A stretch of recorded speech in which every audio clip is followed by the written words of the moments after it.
কতদিন থাকি তুমি অনেক দেখিবা, এই সব আখ্যা নেবে কারে না কহিবা। হেন মতে ব্রাহ্মণের শ্রী গৌর সুন্দর, কৃপা করি আশ্বাসিয়া গেলা নিজ ঘর। পূর্ববৎ শুইয়া থাকিলা শিশু ভাবে, যোগ নিদ্রা প্রভাবে কেহ নাহি জাগে। অপূর্ব প্রকাশ দেখি সেই বিপ্রবর, আনন্দে পূর্ণিত হইল সর্বকলেবর। সর্ব অঙ্গে সেই অন্ন করিয়া লেপন, কান্দিতে কান্দিতে বিপ্র করেন ভোজন। নাচে গায়ে হাসে বিপ্র করয় হুঙ্কার, জয় বাল গোপাল বলয় বার বার। বিপ্রের হুঙ্কারে সবে পাইলা চেতন, আপনা সম্বরে বিপ্র কইলা আচমন। নির্বিঘ্নে ভোজন করেন বিপ্রবর, দেখি সবে সন্তোষ হইলা বহুতর। সবারে কহিতে মনে চিন্তয়ে ব্রাহ্মণ, ঈশ্বর চিনিয়া সবে পাবক মোচন। ব্রহ্মা শিব যাহার নিমিত্ত কাম্য করে, হেন প্রভু অবতরী আছে বিপ্র ঘরে।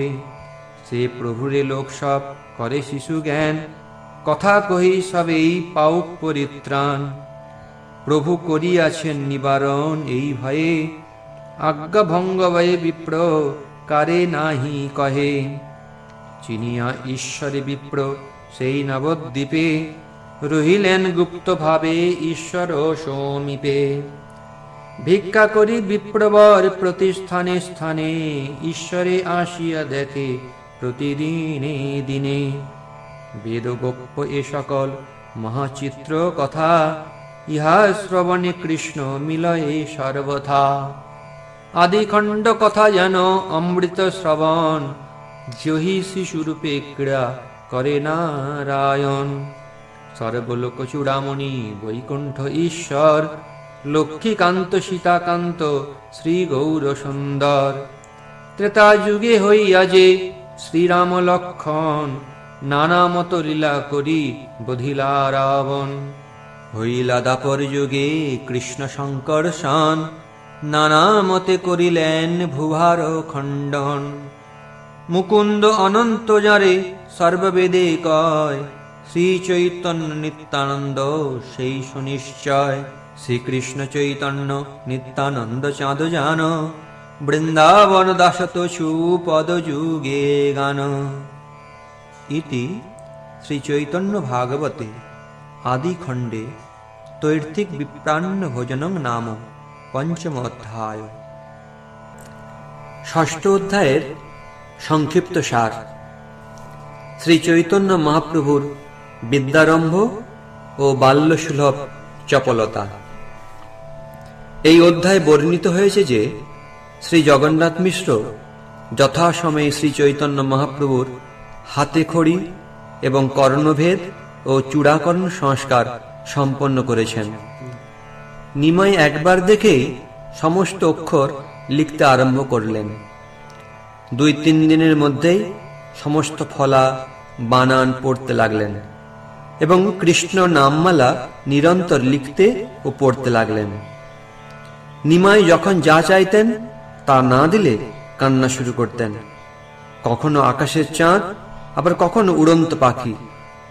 একমাত্র হরিনাম কীর্তনের দ্বারা নিমাইয়ের কান্না বন্ধ হতো।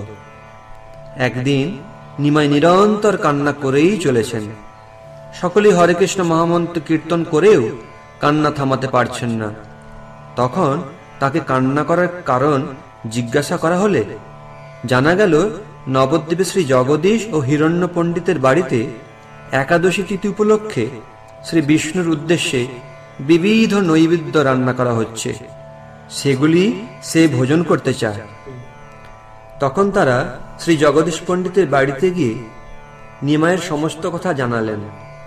শ্রী জগদীশ পণ্ডিত বুঝতে পারলেন নিমাই সাধারণ বালক নন, এর শরীরে গোপালের অধিষ্ঠান রয়েছে। তাই তারা পরম সন্তোষে সমস্ত নৈবেদ্যই নিমাইকে প্রদান করলেন। মহাপ্রভু তা গ্রহণ করলেন। তিনি এতই চঞ্চল ছিলেন যে তার এই চঞ্চলতার শিকার শিশু থেকে বৃদ্ধ নরনারী সকলেই হয়েছেন।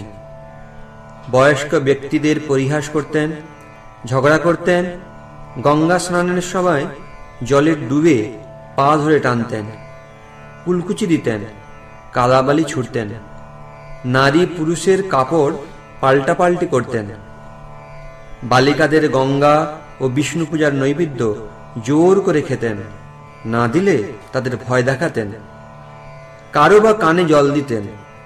নিমাইয়ের এই ব্যবহারে অতিষ্ঠ হয়ে বয়স্করা শ্রী জগন্নাথ মিশ্রের ও বালিকারা শ্রী শচীমাতার নিকটে অভিযোগ জানাত।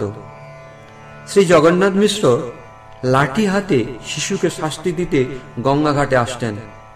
তখন বয়স্করা মিশ্রকে শান্ত হতে বলতেন। সেই সময় জগন্নাথ মিশ্র তাদের কাছে পুত্রের জন্য ক্ষমা চেয়ে নিতেন। সহপাঠীদের মুখে পিতার আসার সংকেত পেয়েই নিমাই অন্য পথে বাড়িতে যেতেন। শচীমাতা ও জগন্নাথ মিশ্র তার শরীরে গঙ্গা স্নানের কোনো চিহ্নই দেখতে পেতেন না, বরং শরীরে কালির ফোঁটা বা ধুলোবালি দেখতেন। তারা শিশুকে জিজ্ঞাসা করতেন, কেন সে সবাইকে এইভাবে জ্বালাতন করে? মহাপ্রভু বলতেন, তিনি এখনো গঙ্গা স্নানেই যাননি, সোজা পাঠশালা থেকে বাড়িতে ফিরছেন। তারা সকলেই মিথ্যা অভিযোগ করছে।